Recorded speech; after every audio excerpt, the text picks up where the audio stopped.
Hey everyone, welcome to another page in the Desert Plant Diary. I'm Carl. I hope you guys are having a fantastic weekend. It's Sunday today, and I thought I'll take you guys on a tour of some of the succulents I have at home. This is just a part of the succulent collection that I have, but I thought it's a good place to start anyway. So over here we've got an Echeveria harmsii, a very beautiful one, also nicknamed the Ruby Slippers, perhaps because of the ruby edges to it, and it's got a nice velvet texture to it too. The next to that we have what I'm guessing is an Echeveria Orion. Now this is a an Aeonium Harworthii. Now this plant that's trying desperately to join all of the succulents on the table is another succulent. It's actually a tree cactus called the Epiphyllum oxypetalum, commonly called Brahmacamala in India. Gives some beautiful white flowers. And over here we've got one beautiful specimen of the Aloe Christmas Carol, clumped up quite a bit and in beautiful color too. Now these two plants that look absolutely fried are Echeveria shaviana. So when I purchased it from the greenhouse, which is obviously a protected environment, it didn't have a lot of sunlight, and so me putting it in the spot has kind of fried the plant, obviously not used to that much sunlight. So I've also made a previous video on what you need to do when you buy succulents or any type of cacti and bring them to your home. Next to this we have Sedum rubrotinctum cuttings. So this plant had mealy bugs on its roots, so not wanting to take any chance before adding it to the collection, I thought it would be a good idea to take the cuttings and dispose of the roots that were infected. And as you can see there are new roots beginning to form on this plant. Let me show that to you over there. So there are roots forming there, and perhaps some down there too. Next to this we have a sedum, I'm guessing, which is in beautiful bloom and white flower there. And I can't for the love of me understand why people do not like the blooms on these succulents, because it does look nice if you have 2 or 3 colors together. A lot of people I know cut off the bloom spike, trying to save energy to go into the main plant, which is okay when you're trying to get cuttings, but not necessarily on an established plant. Next to that we have a Sedum frostbite, so that's the name when I purchased it. And over here we have Crassula, which is, it looks like the Crassula tricolor, but the leaves have a natural twist to it which makes it interesting.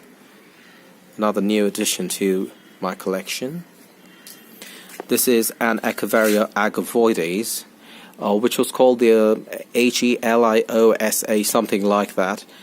Got beautiful red coloration to the underside, and the morphology on this plant just makes it an absolute stand-up plant.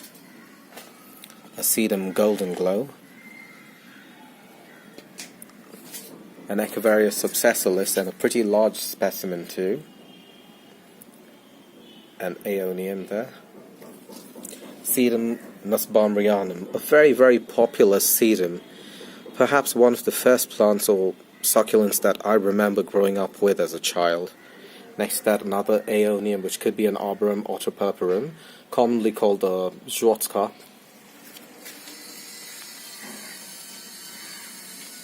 An unknown plant there, I'm not sure of the name. If you guys do know the names, do leave a comment in the comment section, that will be helpful.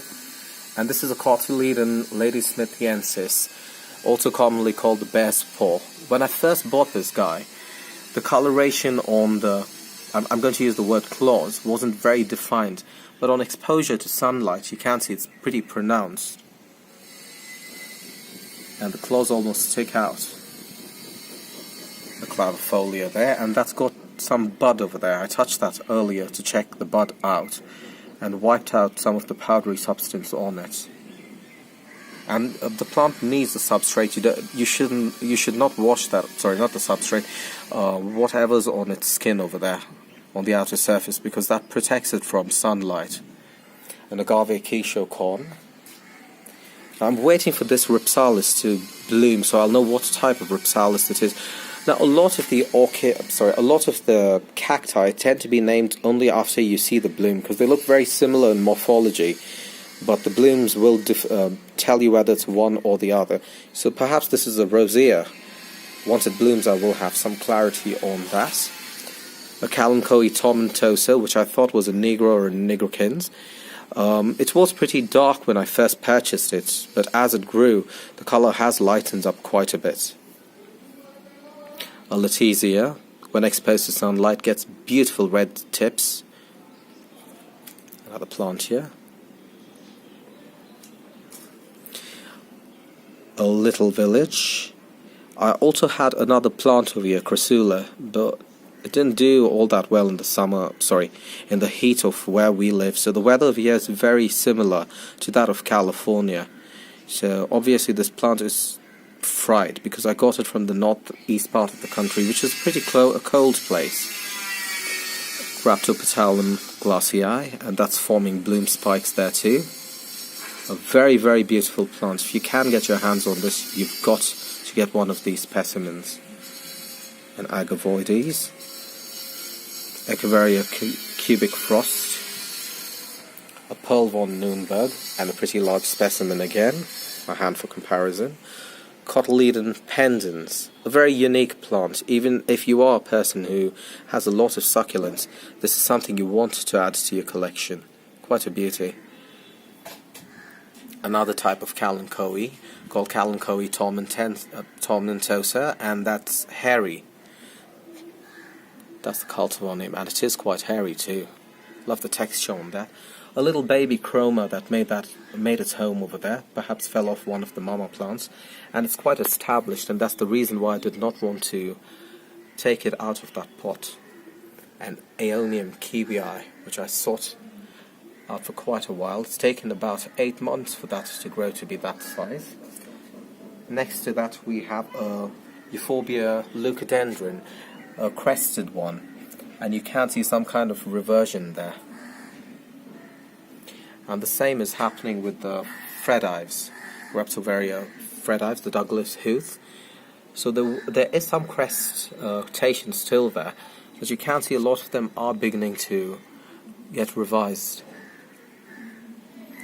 An Echeveria Black Knights, an Echeveria Blue Atoll, perhaps an Echeveria lilacina,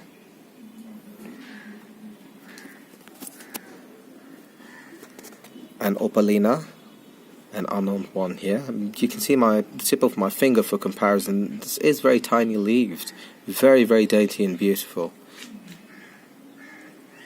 The ghost plant, not the Paraguayense though. And I've forgotten the name of this Echeveria. Some unknown Echeverias over here again. Pelvon. Now here is a succulent arrangement I made on Christmas Day.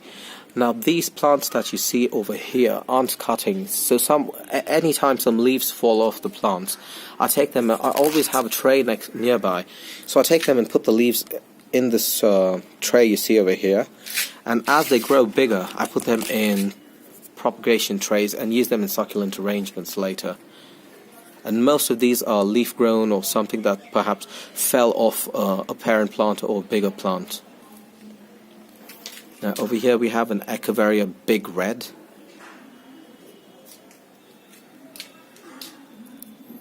A Superbum. Echeveria Agavoides, and an Echeveria disfractans, which is in beautiful bloom. I mean, I enjoy the blooms on these guys. I can't understand why people don't like them though. Imagine this entire collection in bloom. A Pacovaria Royal Flush. I know it's a Royal Flush, not too sure if it's a Pacovaria. Anyway, a Kalanchoe tomentosa. Now this is a variation of the regular Kalanchoe tomentosa that you get. As you can see, as the leaves get older, the marking, the brown or burgundy marking on the tips or the edges tends to fade out, which does not happen with the normal Kalanchoe, which I will show you very quickly. So this collection is going to be in another video because it will take forever otherwise. So as you can see, this one, as it gets older, it still retains those markings. So the morphology on this is quite different from the one that we see over here, where it's faded. Next to that we have a very interesting Echeveria. I'm guessing this is a Metallica or Pollux, P-O-L-L-U-X. Not too sure about the name, got it from a seller, but as usual, I live in a place where you don't get plants with plant labels. So, if you know the name of that plant as well, do let me know. So here we've got a pot with an Echeveria chroma, and a Hamzii which managed to hitch a ride. And another Senecio there.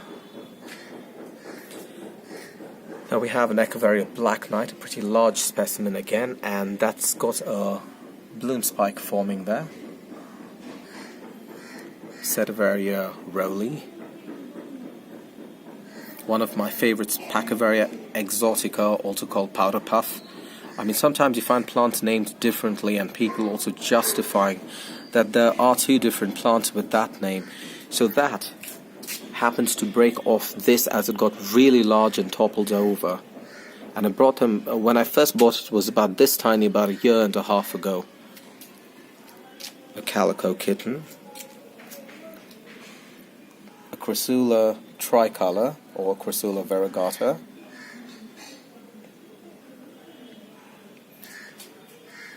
An Echeveria Peach Pride. A blue Piloserius that has crested.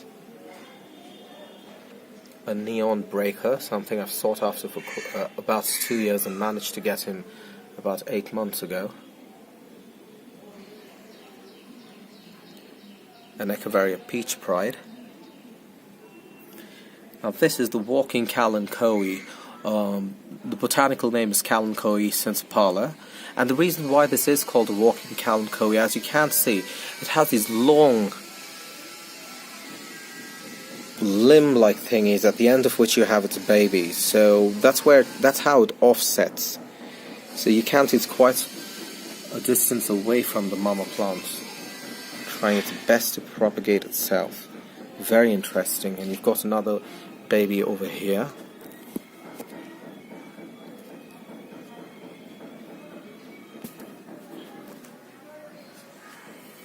So that's pretty much all I have on this table for now. I hope you guys were inspired looking at this collection, and also try and start a collection of your own and get into gardening, because we do need more people joining hands to make sure that we have some more greenery on the planet. So I hope this video has inspired you guys, and you have a wonderful week ahead. Thank you for tuning in again. Cheers.